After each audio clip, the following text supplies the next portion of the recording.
Welcome to another episode of Behind the Dreamers. I'm Jennifer Loading, and we are talking to the achievers, the creators, the magic makers, and the dreamers. These are our friends. These are your friends, and they are living the extraordinary. So here we are again, another fun episode of Behind the Dreamers. And I wanted to start off today with some fun stats. And so I was reading a little bit up on back pain because it's like one of the most common reasons why people have absenteeism from work. And so this stat was kind of interesting. It said 540 million people worldwide are affected by back pain at any one time. Isn't that crazy? And 8 in 10 of those people will experience back pain, or 8 in 10 Americans will experience back pain in their lifetime. 5% of those go on to have chronic pain. And for anybody, I myself has suffered from chronic pain. For any of you out there that have suffered from that, that just sucks. It just sucks. There's no other way to put it. So my guest today says her company is dedicated to creating healthy workspaces that reduce stress, increase productivity, and reduce absenteeism. So I'm excited to chat with her today and let her share some of her wisdom and knowledge nuggets with our audience. But first, we have to do a shout out for our sponsors. So today's episode is brought to you by Walt Mills Photography. If you are a creator needing post-production, consultation, or promotion, Walt Mills is your guy. Whether short films, YouTube films, photography work, or a new headshot, he can help you find a solution to match your needs. To learn more about Walt and his work, you're going to want to go to photosbywalt.com. We also want to give it a shout out to our friend Chris Clow of Upbeat Media Productions. If you are in need of turnkey special event production, Chloe is your go-to. To learn more about him and his work, you want to go to upbeatmediapros.com. All right. I think it's time to get our guest on here today. She's already kind of sitting over there waiting on us, so we're ready to do this. Efrat Cohen is the founder of ProPostureUs, an on-site telephysical therapy-based wellness service at the workstation that improves employees' posture and body mechanics and keeps them most productive. With over 10 years of experience working with patients of various ages and diagnoses in New York's premier hospitals, Efrat says she's always puts her patients' needs first, seeking the best way to help them achieve their goals. She values education and keeps herself abreast of cutting-edge treatments and techniques. So, Efrat, welcome to Behind the Dreamers. I'm excited to have you here today and chat about your journey. Yes, thank you for having me as your guest today. Looking forward to our discussion. It's going to be fun. And I can just feel your fun energy over there. So I know this is going to be an awesome episode. So thank you. Awesome. Okay. So let's start this off because I know our audience is going to want to know, what is this ProPostureUs? What are we talking about? Obviously we got something to do with posture here. So tell us a little bit about what this company is and how you're helping your clients. Absolutely. So, hi, audience. My name is Efrat Cohen. I am a physical therapist. I've worked for several hospitals in the New York area, including NYU Langone Hospital for Special Surgery. I've worked with all ages, most diagnoses. It's when I was working with those from the corporate world that I realized they did well in the PT gym, but when they went back to their workstation, their symptoms came back. And I'm not one to have people come through a revolving door for the same problem. So I thought out of the box and I created for them a workstation program, and it worked well. And I'm sure all of you realize through the time of COVID, when you're working in sort of the hybrid office model, working remotely in your home offices, that the last thing we don't think about is our posture and body mechanics. So what happens?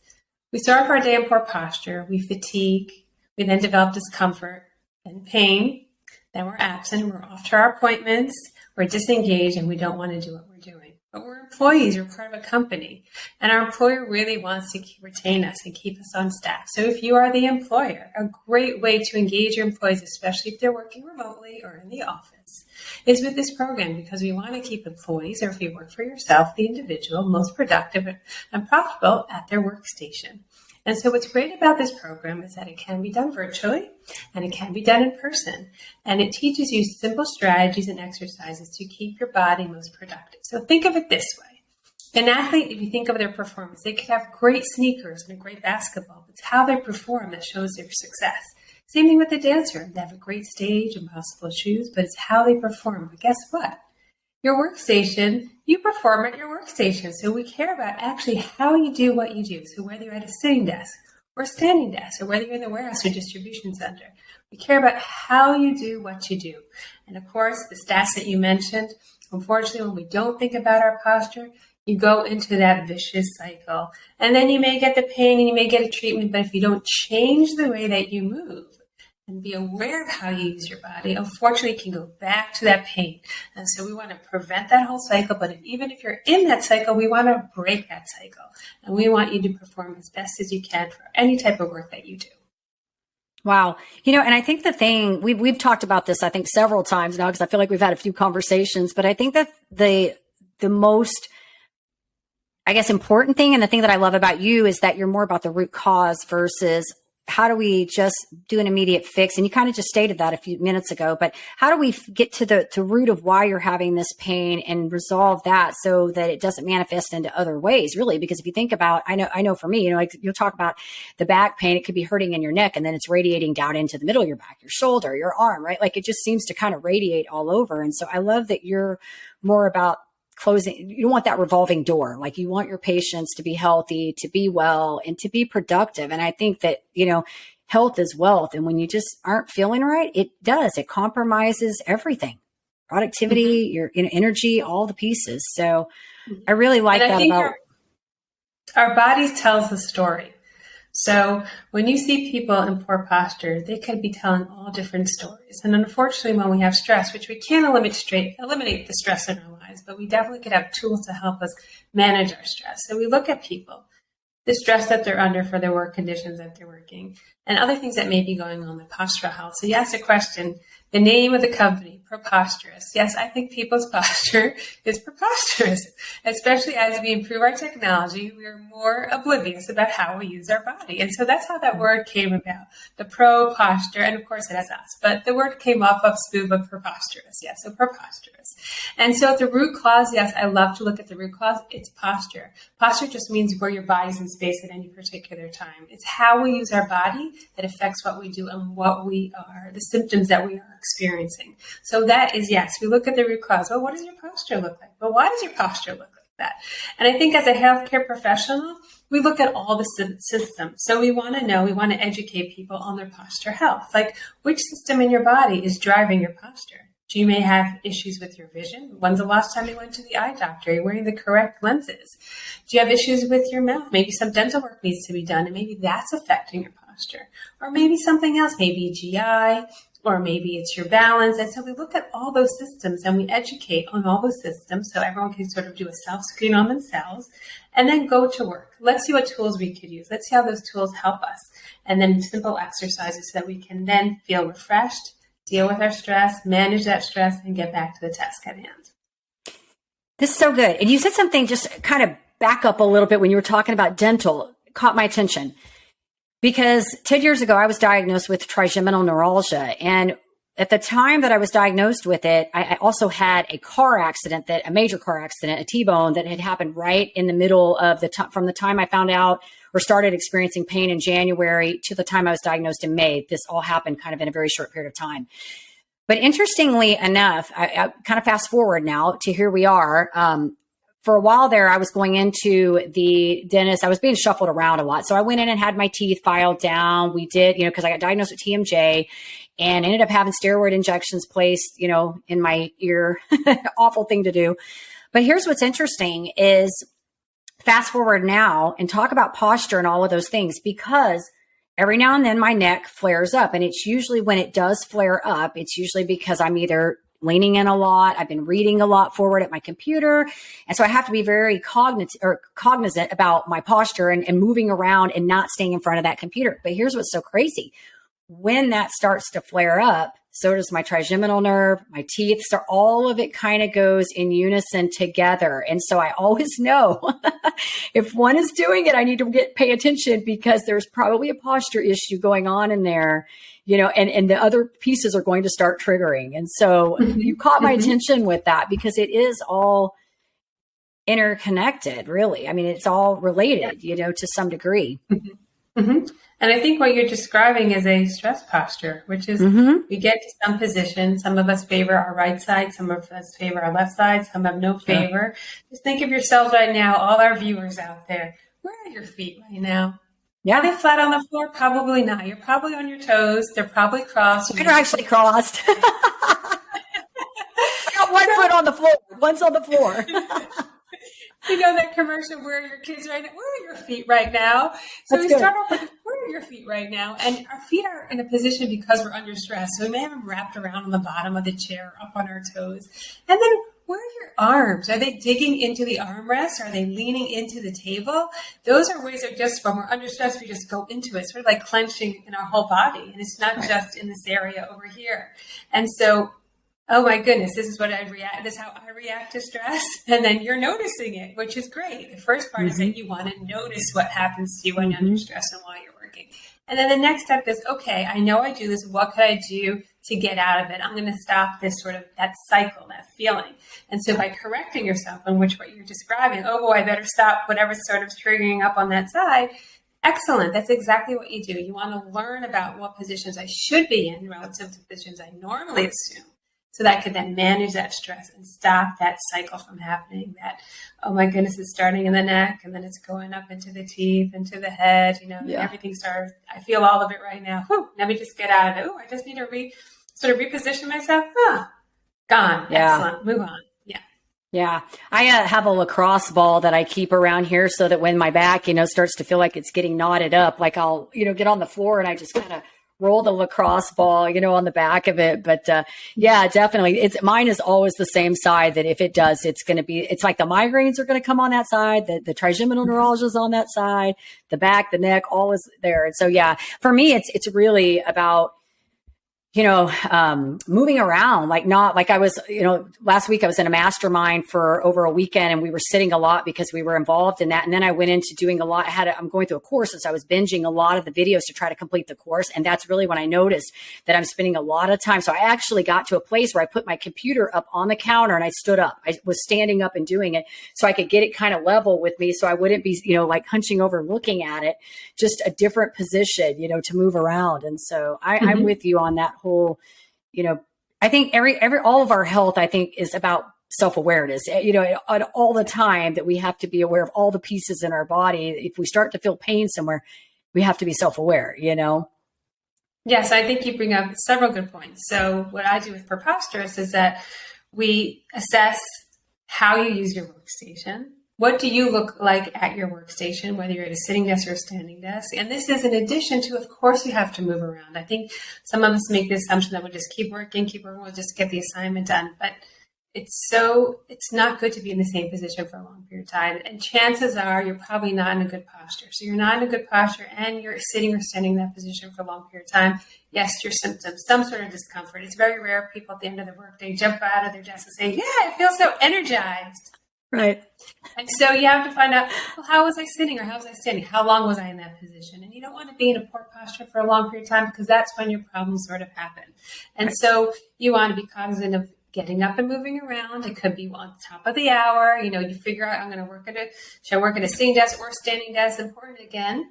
And then what we teach is how to work at either desk, because the compensations happen whether you're sitting or standing. That's just the reality. That's how we are. And so you never want to be in a position for a long period of time, and you want to learn how to use those pieces of equipment properly. And that's the goal, is just the awareness, the education, and knowing what to do wherever you're going to be working, whether you're going to be working in the office, whether you're going to be working at home, in the conference room, on the plane, traveling, creative workspaces. You have the tools and they go with you. That's the great thing, is that you learn about yourself. You take a deeper dive, like, how am I really doing with my wellness? Oh, I don't know. Maybe this part's not really working well. Oh, okay. So now that influences this whole big picture. I get it now. Okay. So I have to take care of this and that's influencing that.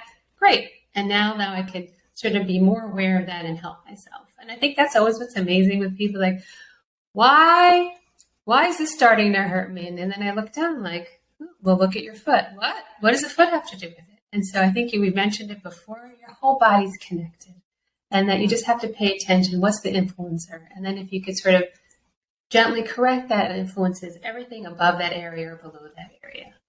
Yeah, this is good.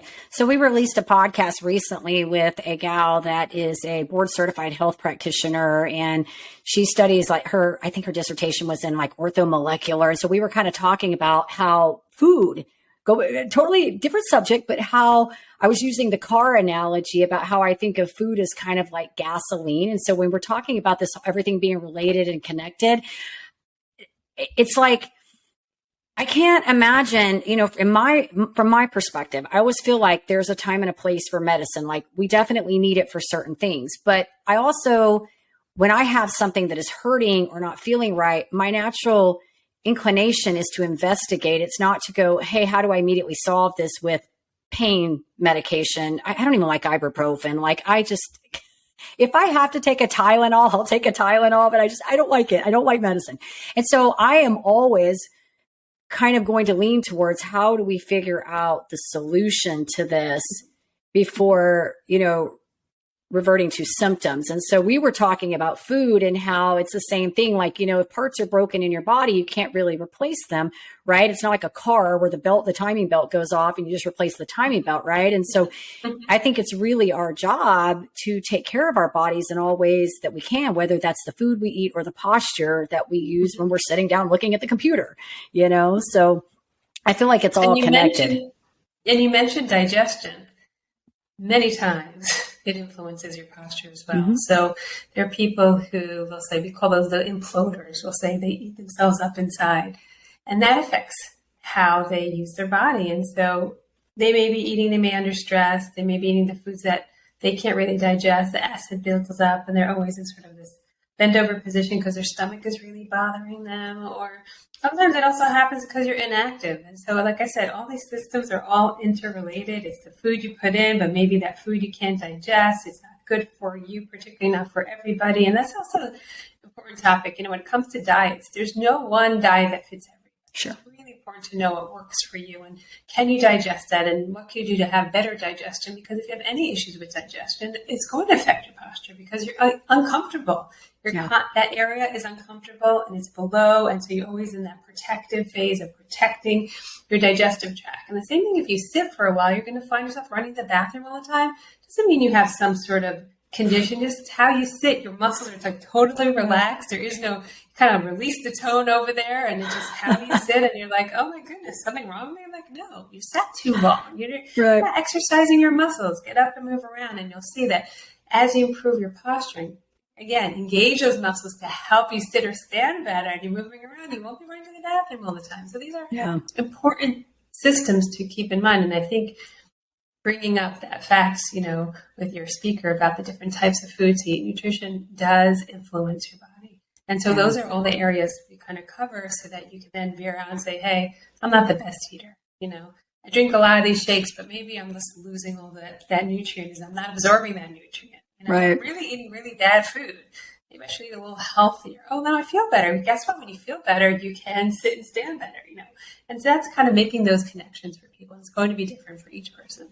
I agree. Good stuff. That was all good. Thank you. And yes, I agree 100%. So I kind of want to pedal this, I guess, a little different direction because I want to know, we touched a little bit about your background. I want to know how this sort of, you've said some things here and you've given us a lot of really good information, but how did this come about? I mean, did you know you were going to be doing this as an entrepreneur? I would say some people wake up and they're, from the time they're a kid, they're like, I'm just going to have my own business. And some people sort of kind of evolve into this. Mm-hmm. I would say I evolved into it. I think for me, I always like to be cutting edge. I'm always a problem solver and thinking a big picture, what really could be the problem, not focusing on the one tree, but looking at the forest. And I think when I started encountering a number of people and relatively young, having orthopedic problems and they weren't extremely active and they would be fine in the PT gym and then go back to work. And that's where their problems were. I said to myself, wait a second, maybe there's just some challenges in how they're working. And so if you're going to assume certain postures during the day, well, guess what? When you're done your day and you want to then do something recreation, exercise recreationally or play golf or basketball or even go for a walk and you're in a certain posture all day, you know what? You're going to end up having some problems. And so I said, well, let's prevent all of this, and I feel like we have great advances in technology, but I just watch people sometimes, I turn off the PT mode and then turn it back on. I'm like, look what they look like, their head's all the way down. They're all down for many hours like this. Well, how's that going to help them? I don't think it's going to help anybody, And then as you look through the continuum in the spectrum of age as you advance. And I'm looking at the current older adults with whom I work, and they weren't exposed to so much technology. When their symptoms started, I'm looking like, I think it's starting much younger now. And you hear cases are much younger. So for me, it's sort of like that mission, like, let's prevent a huge problem in the future. Let's learn how to use these devices, which are wonderful as we advance with technology. Let's learn to use it so that we are healthy children, healthy adults. And that's kind of just the inspiration. It's sort of just taking a step back and saying, boy, they're creating problems. Let's prevent all these problems. Let's prevent the problem that we possibly could be creating. And healthy, and it helps your whole mindset. There's that mind-body connection. So if you physically look like that, it can help your processes in the brain, whether it's your psycho-emotional or cognitive and your problem solving. It can help. The whole body works together. And there are plenty of studies that we can look at, that relationship between posture and how the mind works and how you feel. And it really is a close influence. And so just me looking and observing and saying, hey, let's see where we can help people. Let's give them a meaningful wellness program that makes sense to them, As we work in different workplaces in the hybrid office, well, we have to have programs that can work in both places, And I find sometimes we have programming and we're like, okay, then we'll make it virtual. It's kind of like drinking flat soda.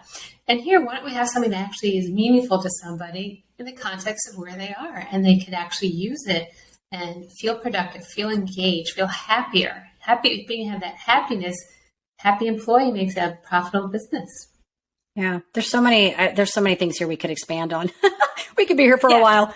There's so many things. That's the point. It's here to sort of like feed the seeds. Like, wait a second, that's true. Wait, I kind of feel that way, and then use that to help yourself. Yeah, absolutely. Yeah.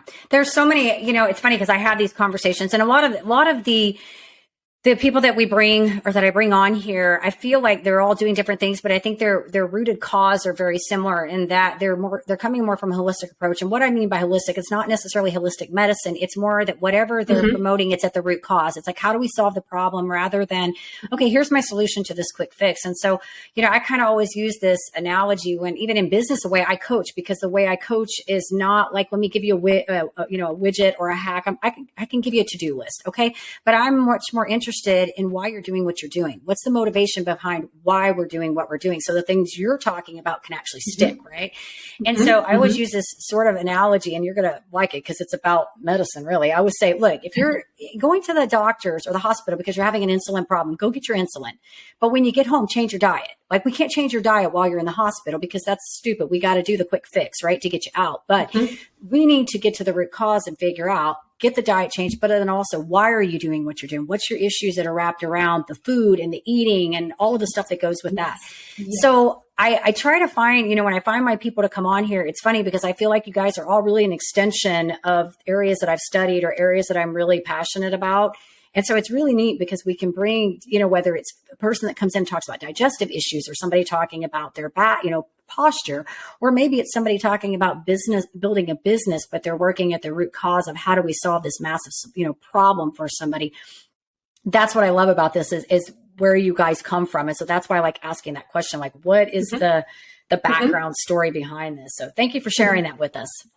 Yes, absolutely. Absolutely. I think we're all storytellers, and I think our bodies tell us a story. And when you look at people, you have to figure out their story. And sometimes it's obvious and sometimes it's not obvious. And that's okay. You make that discovery. And I think that's really important, is to take the time and think what really will be helpful. Look for solutions that really have a long lasting effect, something that's meaningful to the person. Good stuff. All right. So kind of a fun question on the entrepreneur side of things. I would love to know some advice maybe that you could offer to some of our listeners. And it doesn't have to necessarily be on the topic of just starting a business, but maybe it's something that they're trying to start and they're just at that green space, where they're just starting.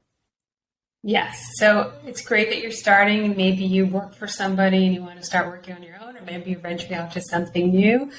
I think some valuable lessons is networking. What does that mean? Visit different groups, find people that share your same values in networking. And when you network, it doesn't just mean finding potential clients, but also you help other people's business grow. Just listen, pretend to be them. And then when you help people, it sort of comes from another source for you too. And just listen how people share their experiences in their business growth. There are a lot of pointers out there. A lot of people like to share what works and what doesn't work for them, and try it. I think one of the best advice I received from a mentor is actually trying all parts of our business. So try it. Try your marketing. If you're not good at it, there are wonderful, talented people out there that you just have to find the right person, but give it a try and know the process. Once you know the process, then you sort of have an idea how you want to develop your business. It may not be you doing all those aspects of your business, but at least give it a try and learn about those aspects. That's going to be really important. So then you know exactly who to hire and how to have a meaningful relationship with that person that you're hiring so that they represent your brand or help brand you. And that, I think, give yourself a chance. Keep trial and error. You're going to have a lot of no's, but then learn from the no's and find out, hey, why did you say no? Oh, okay. And then they'll help you refine your business or your product and give yourself a chance. Some things don't happen right away for some people, luck of the draw, but give yourself a chance. Learn your markets. See what's meaningful to them, and then see how you can help them and engage them and give different things a try, whether it's going to different networking events or just trying the cold calls or maybe getting better at it, make it a warmer call, and podcasts. It's great to be interviewed and speak about what you're doing because it becomes more clear to you, and then your audience has an understanding what you do. So I would say give everything a part of business development a try. Absolutely. And there are wonderful coaches like yourself, Jen, that help people. And you may need it. Develop your idea. You may have a little bit, but you sort of feel like limited for whatever reason you don't know. And go through that exploration and figure out. Because all of us has great potential. All of us are creative. You just have to figure out ways to pull it out of you. And we sometimes have a story. Those blocks are weighing upon us. Let's remove those blocks and enjoy the journey because it's an opportunity. And I think sometimes people don't enjoy it. Enjoy the processes, like learning is so important, and don't stop learning. No matter where you are in life, learning is so important, and make everything a learning opportunity. See what you can learn from those experiences. That's good stuff. You said a lot of good points there. It's funny because you're talking about the learning, and I'm working on this program right now, and I'm in the middle of my second phase, which I'm talking about a lot of psychology stuff. I'm talking about Maslow hierarchy of needs and how, meeting the basic needs and getting to self-actualization and all that. But the part of really about this growth journey that you have to go through, right? So I like that you touched upon the journey, but I think one of the things that really caught my attention is the networking, because I'm a big believer in networking. And, when I worked with teams, it was one of the things that we would get stuck in, is thinking that the only ideas we could get was from the team that we immediately worked with. And I firmly believe that you can get some really solid, I can't say my word today, solid ground information from people outside of your market and your niche. And so networking is a big part of what I do. And I tell people all the time, if you're stuck and you don't know the next direction, you probably need to meet somebody.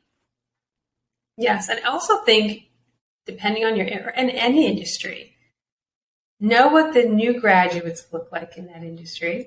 That's good. And know what the more experienced graduates look in that industry. And I think that you need to learn from both, because one has all the experience of the industry and how it's growing and developing. But then you have the newer people. You want to know how to talk to them. You want to know what influences their decision making and see how you can make those connections in terms of your buyers, because you want to make sure that you understand the industry and also who your buyer will be. And that's important too. And sometimes we forget that, and it's good to have those conversations. I had one recently, and it's great. You hear with their interest, you hear how they want to explore their career, or maybe they want more input. They don't have as much of it. Then go into mentoring. As you have developed your own business, it's also great to be mentored and to mentor at the same time. I feel very valuable. Yeah, I agree with you on that. Good stuff. That is awesome. I had a question for you that I was just thinking about. I know what I wanted to ask you. So in all of this that you've gone through, moving into this new space and, your previous career, what do you feel like you've learned in this journey? Like maybe the single takeaway about yourself? You got to give people time. I think sometimes you have an idea that really works, but your recipient, so for me, whether they are my actual physical client or they are signing on, and I'm not treating them, but their employee, give people time to understand your idea. You may have to clarify, make sure it's very clear, and you could be 100% clear, and you could have the best teaching tools, or just give people time and then make them more comfortable to the idea, because change is a big deal. And especially in my field, when you're a physical therapist and you're making a physical change, it can be very overwhelming because you're changing the whole balance in the body. And so let the person have time to process it. Sometimes when you give too much information, you may just need to give a little nugget. Let them digest the nugget and then give a little bit more nugget, because if you give too much, the body can't handle so much change. Think of yourself when you have a lot of change. Little bits, you know. Sure. So let people understand that process in the journey. And I think that helps a lot. You know, some things don't happen instantaneously. And guess what? You know, for those that are coming at us, go like, what? You can't fix it right away. I'm like, no, some things take a little time. Yeah. And even a little fix is a big fix. If you make a little change is also a big change. So I think for ourselves too, it's your own journey, give yourself little bits, but also give other people little bits, you know, and just be patient with that process. And then you may have to learn how to repackage things and talk and reflect, and just you may understand in your own head, other people may not understand. So figure out, well, maybe I need help with explaining what I do. And maybe I just have to be more clear or something, you know, make it more meaningful for people. I think that's the biggest deal, the context. I've learned from my experiences, context is really important. How is it meaningful for someone in the world that they live in? Absolutely. Good stuff. Absolutely. All right. Well, I think we need to do a few fun questions before we wrap this up. This has been great information. For our listeners, I think there's a lot of good content in here. And so thank you for sharing and opening up. And that last question, I really like that question. So I liked hearing from you on that. So let's do some fun ones real quick. All right. So I'm going to open up with, let's do this. First concert you've ever attended. Oh, first concert. Well, it actually was a ballet. It was the first sort of live entertainment it was Swan Lake, and I was in first grade, and I thought I would be a ballerina. That didn't happen, right? You're like, nope, never mind. Isn't that funny? Then we switched to Broadway. Yeah. That's how it goes. That's why I said our paths are never linear, right? Like they just kind of go all over. So that's good. All right. Because I know that you're kind of healthy like I am. So I always love to ask this question to us healthy people. What is your one guilty pleasure food? Ice cream. Ice cream. It's mine too. I'm like that, but I like chocolate too. But ice cream, yeah. Ice cream. And then it depends on the texture. Do you like soft serve? Do you like the actual hard gelato? You know, there's so many different varieties out there. So it all depends like what mood you're in. Right. Do you have a particular flavor, or are you just kind of good on all of them? I don't have a big sweet tooth. So if it's too sweet, no. But if it's just, you know what, it's your mood, what type of mix of flavor. And I always tell people, if you haven't tried this yet, pretzels and ice cream is really yummy. Pretzels and ice cream. I learned that from Little League. If you haven't tried the salty and the sweet together, give it a try. You may really like it. Well, I could see it because, you know, like they talk about like salted caramel, and I love that, you know, so I could see that kind of, you know, I used to make this dish when I was right smack dab in the middle of doing my ketogenic, when I was trying to reboot my body. We used to make this dish that was basically protein waffles with ice cream and bacon.